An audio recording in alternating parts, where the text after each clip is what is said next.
स्वागत है। आज हम एक दिलचस्प दस्तावेज पर थोड़ी गहराई से बात कर रहे हैं। हाँ। ये सीधे तौर पर जुड़ा है यूपी टेट से, मतलब उत्तर प्रदेश शिक्षक पात्रता परीक्षा की तैयारी से। जी। और खास तौर पर जो बाल विकास और शिक्षा शास्त्र यानी सीडीपी वाला सेक्शन है उस पर। अच्छा, सीडीपी, हाँ, ये तो काफी महत्वपूर्ण सेक्शन माना जाता है। बिल्कुल। और हमारे पास जो ये छोटा सा अंश है ना, हाँ। ये ऐसा लगता है जैसे कोई घोषणा हो या शायद एक निमंत्रण। हाँ, मतलब सीधे बात करने वाला अंदाज है इसमें। हाँ, जो सीधे सीखने वालों से ही बात कर रहा है। जी। आजकल ऑनलाइन प्लेटफॉर्म्स पर ये काफी दिखता है, जहां बनाने वाले सीधे ऑडियंस से जुड़ते हैं, उनकी राय पूछते हैं। तो आज जो हम ये पड़ताल कर रहे हैं उसका मकसद यही समझना है कि भाई इस स्रोत में आखिर क्या ऑफर किया जा रहा है, नजरिया क्या है इनका, क्या वादा कर रहे हैं, और सबसे जरूरी जो यूपी टेट की तैयारी कर रहे हैं उम्मीदवार, खासतौर पर जो सीडीपी जैसे विषय से जूझ रहे हैं। हाँ, सीडीपी में दिक्कत आती है कई लोगों को। उनके लिए इसमें क्या खास संदेश है या कोई रणनीति छिपी है? चलिए खोलते हैं इसे जरा। पहली नजर में तो साफ दिख रहा है, यूपीटीईटी के लिए सीडीपी की कक्षाओं का एक प्रस्ताव है ये। और यहाँ जो बात मतलब तुरंत ध्यान खींचती है वो ये है कि इन कक्षाओं का शुरू होना पक्का नहीं है। अच्छा। हाँ, ये निर्भर करता है सुनने वालों पर, दर्शकों की मांग पर। स्रोत में साफ लिखा है कि अगर दर्शक कमेंट सेक्शन में बताएंगे कि हाँ हमें जरूरत है, तभी ये क्लास शुरू की जाएगी। अरे वाह, तो ये एक तरह का कंडीशनल ऑफर हुआ। बिल्कुल, शर्त प्रस्ताव, ये आजकल काफी देखने को मिलता है वैसे। ये आपके डिमांड पर वाला जो पहलू है, ये इसे थोड़ा अलग बनाता है। ऐसा लग रहा है जैसे वो पहले जानना चाह रहे हैं कि क्या वाकई इस टॉपिक में दिलचस्पी है। हाँ हाँ बिल्कुल, मतलब सीधे कोर्स लॉन्च करने के बजाय पहले ये देख रहे हैं कि पानी कितना गहरा है। इसके पीछे क्या सोच हो सकती है? मतलब क्यों कर रहे होंगे ऐसा? कई कारण हो सकते हैं। एक तो जैसा आपने कहा, ये मार्केट की नब्ज टटोलना। सीडीपी जरूरी तो है, पर शायद वो ये पक्का करना चाहते हैं कि उनके एफर्ट सही जगह लगें। मतलब टाइम, मेहनत, रिसोर्स लगाने से पहले जानना चाहते हैं कि भाई देखने वाले मिलेंगे भी या नहीं। एक तरह से ये बिजनेस रिस्क कम करने जैसा है। हाँ, ये बात तो समझ आती है। और मान लीजिए मांग आ जाती है, तो फिर जिस अंदाज में पढ़ाने का वादा है वो भी काफी लुभावना सा है, बिल्कुल आसान और एग्जाम ओरिएंटेड तरीके से। जी। ये तो सीधा उन लोगों को टारगेट कर रहा है जो शायद सीडीपी को मुश्किल समझते हैं, या फिर वो जो बस चाहते हैं कि भाई जो परीक्षा में आए वही पढ़ा दो। हाँ, ये शब्द आसान और एग्जाम ओरिएंटेड, ये बहुत सोच समझकर चुने हुए लगते हैं। ये उम्मीदवारों की दो सबसे आम चिंताएं होती है ना। आसान तरीका कहने से जो विषय का डर है वो थोड़ा कम होता है। हाँ, एक साइकोलॉजिकल सपोर्ट जैसा। बिल्कुल। और एग्जाम ओरिएंटेड से ये भरोसा मिलता है कि भाई टाइम वेस्ट नहीं होगा, जो पढ़ेंगे वो सीधा परीक्षा के काम आएगा, ज्यादा इधर उधर की थ्योरी में नहीं उलझना पड़ेगा। कई बार स्टूडेंट्स की यही शिकायत रहती है कि या तो मटेरियल बहुत ज़्यादा एकेडमिक है या फिर एग्जाम के पैटर्न से मेल नहीं खाता। तो ये वादा उसी गैप को भरने का दावा कर रहा है। हाँ, दावा तो यही है। पर क्या ये वाकई मुमकिन है? मतलब विषय को आसान भी बना देना और पूरी तरह एग्जाम ओरिएंटेड भी रखना, बिना जो ज़रूरी कॉन्सेप्ट्स हैं उनसे समझौता किए? ये एक बहुत बड़ा सवाल है, और यहीं पर ऐसे वादों की क्या कहते हैं, क्रेडिबिलिटी टेस्ट होती है। सही बात है। आसान बनाने का मतलब कई बार चीजों को बहुत ऊपर ऊपर से बता देना भी हो सकता है। हाँ। और एग्जाम ओरिएंटेड के चक्कर में कई बार विषय की गहरी समझ के बजाय बस कुछ खास तरह के सवालों या पैटर्न पर ही फोकस रह जाता है। हालांकि ये भी सच है कि जो अच्छे कुशल शिक्षक होते हैं वो मुश्किल कॉन्सेप्ट्स को भी आसान उदाहरणों से और परीक्षा के हिसाब से समझा सकते हैं। हाँ, ये तो है। तो ये स्रोत उसी कुशलता का वादा कर रहा है। अब ये कितना खरा उतरता है वो तो खैर क्लास शुरू होने पर ही पता चलेगा। तो ये वादा एक तरह से दोधारी तलवार भी हो सकता है ना? खैर, आगे बढ़ते हैं। यहाँ एक और दिलचस्प बात है, ये सिर्फ इन कंडीशनल सीडीपी क्लास की बात नहीं कर रहे हैं। अच्छा, और क्या है? स्रोत नए लोगों को चैनल सब्सक्राइब करने का भी न्योता दे रहा है। हाँ, ये ध्यान देने वाली बात है। सीडीपी क्लास तो मांग पर है, पर चैनल से जुड़ने का बुलावा तो अभी है, बिना किसी शर्त के। बिल्कुल।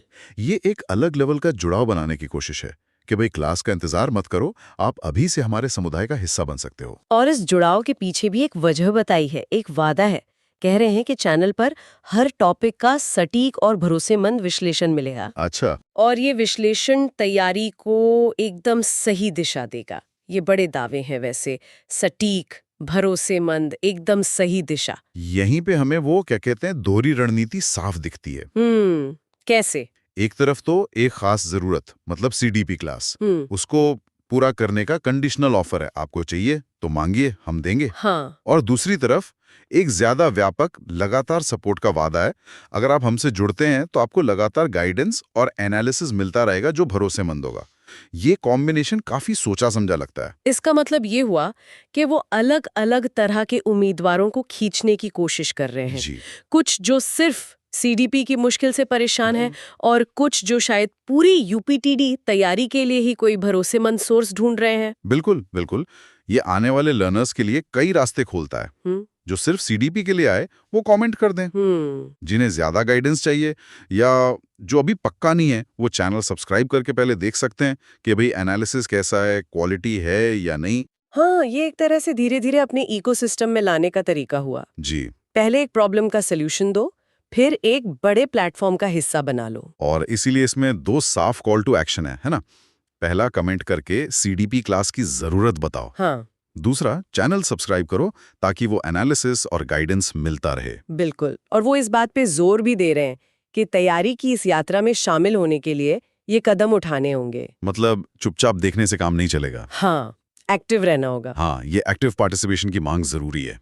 ऑनलाइन एजुकेशन में एंगेजमेंट एक बड़ी चुनौती होती है। सही बात है। सिर्फ वीडियो देख लेने से सीखना उतना असरदार नहीं होता जितना एक्टिवली हिस्सा लेने से होता है। कमेंट करना, सब्सक्राइब करना, ये छोटे कदम हैं, पर ये दर्शक को सिर्फ कंज्यूमर नहीं बल्कि भागीदार बनाते हैं। उन्हें लगता है कि हाँ, हमारी बात सुनी जा रही है, हमारी जरूरतें मायने रखती हैं। बिल्कुल। जिस भाषा का इस्तेमाल हुआ है वो भी इसी एक्टिविटी को बढ़ावा देती लगती है। सीधी, साफ, थोड़ी उत्साहजनक भी। तो देर मत कीजिए, जुड़ जाइए। हाँ हाँ। यहाँ तक कि टेक्स्ट में एक रॉकेट इमोजी भी है, शायद वो भी इसी स्पीड और उत्साह के लिए हो। निश्चित रूप से कम्युनिकेशन का स्टाइल बहुत मायने रखता है। ये सीधा है, एक्शन ओरिएंटेड है और पूरी तरह से यूजर की जरूरतों पर फोकस्ड है।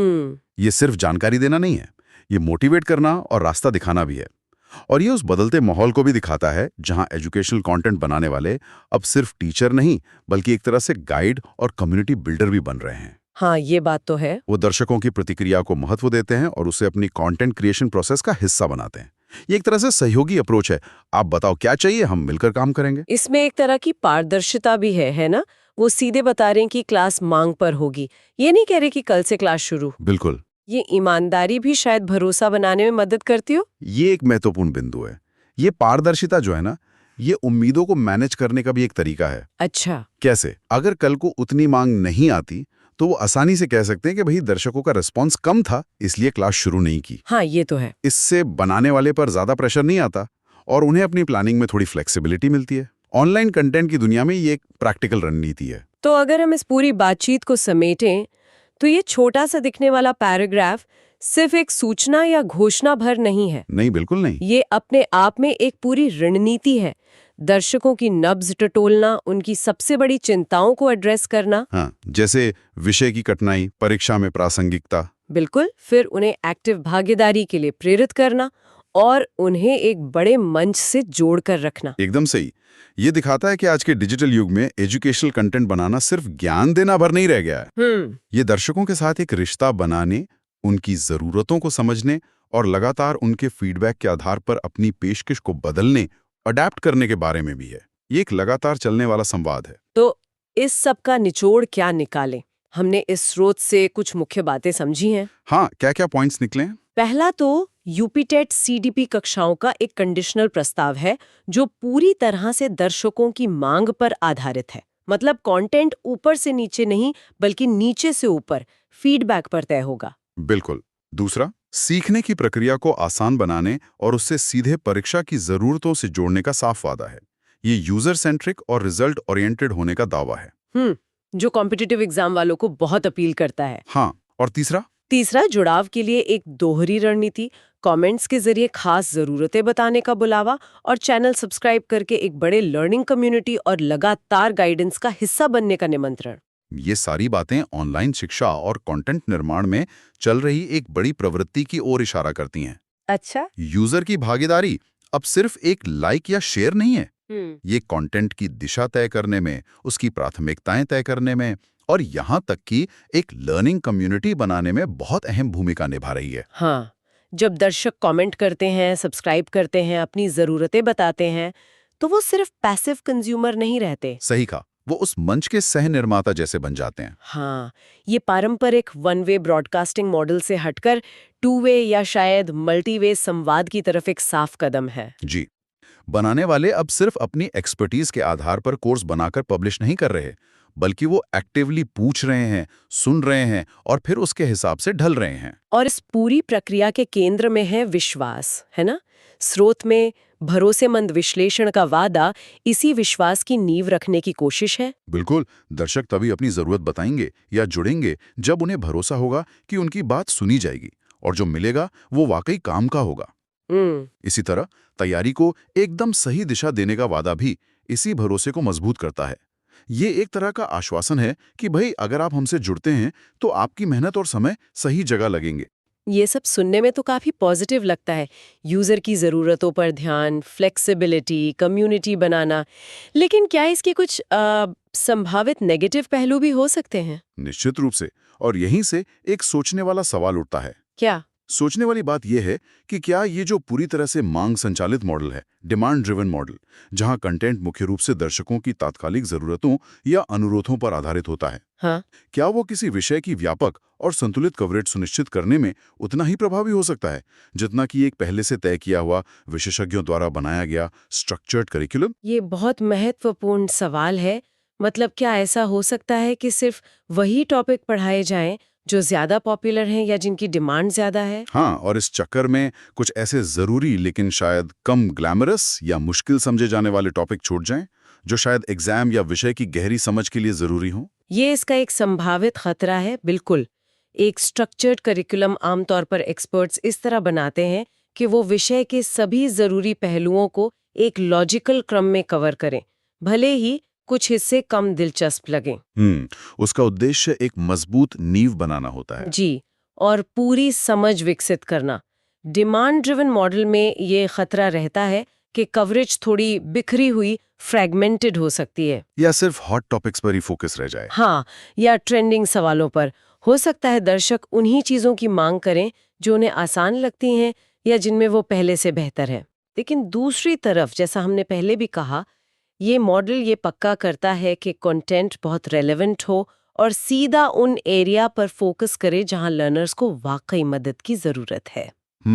ये शायद ज्यादा प्रैक्टिकल और तुरंत फायदा देने वाला लगे। बिल्कुल। इसके फायदे भी साफ हैं, हाई रेलेवेंस, बेहतर एंगेजमेंट और लर्नर्स की तात्कालिक समस्याओं का समाधान। शायद सबसे अच्छा तरीका इन दोनों मॉडलों के बीच एक बैलेंस बनाना हो। मतलब एक बेसिक स्ट्रक्चर्ड फ्रेमवर्क हो जो विषय की पूरी कवरेज पक्की करे, लेकिन साथ ही दर्शकों के फीडबैक और ज़रूरतों के आधार पर एडिशनल कंटेंट, स्पेशल सेशंस या किसी खास टॉपिक पर और गहराई में जाने की फ्लेक्सिबिलिटी भी हो। हाँ, ये सही लग रहा है। ये स्रोत, हालांकि कम से कम सीडीपी क्लास के लिए, तो लगभग पूरी तरह से मांग पर निर्भरता का संकेत दे रहा है। ये ऑनलाइन सीखने के अलग अलग मॉडलों और उनकी इफेक्टिवनेस का मूल्यांकन करते समय सोचने लायक एक जरूरी पहलू है। क्या लोकप्रियता हमेशा गुणवत्ता या संपूर्णता का पैमाना हो सकती है, खासकर शिक्षा के संदर्भ में? ये सवाल हमें सोचना चाहिए।